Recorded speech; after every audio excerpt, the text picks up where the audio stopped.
Horizons, as I said, wasn't a thrill ride. It didn't have a Yeti. This is the way a moonshot looked to him back in the late 1800s.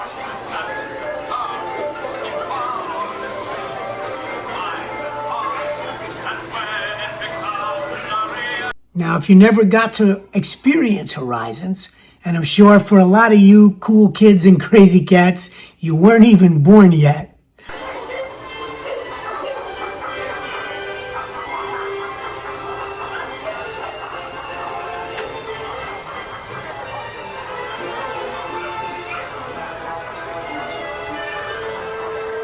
You know, people have painted some pretty fantastic views of the future.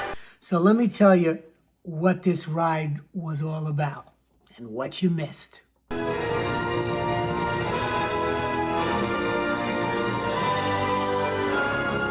and food ready to fuel tomorrow's needs.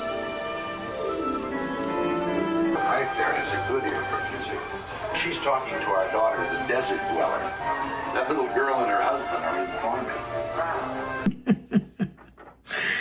Or a big drop. But what it did have was a promise of what the future was going to be. Flying cars, underwater cities. Look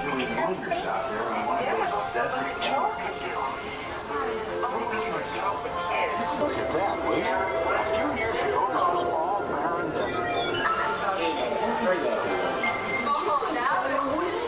But I hope you'll please Friday on time tonight. I mean, it is a party. How could I possibly miss the party? All I've got here is what thought of this work. Stay in your groups, keep your buddy in sight. At the farm. Okay, class, let's stick together. So, come on, keep up with the show. But here was the coolest part.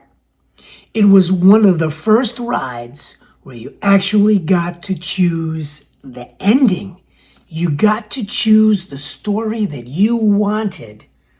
How did you see yourself in the future?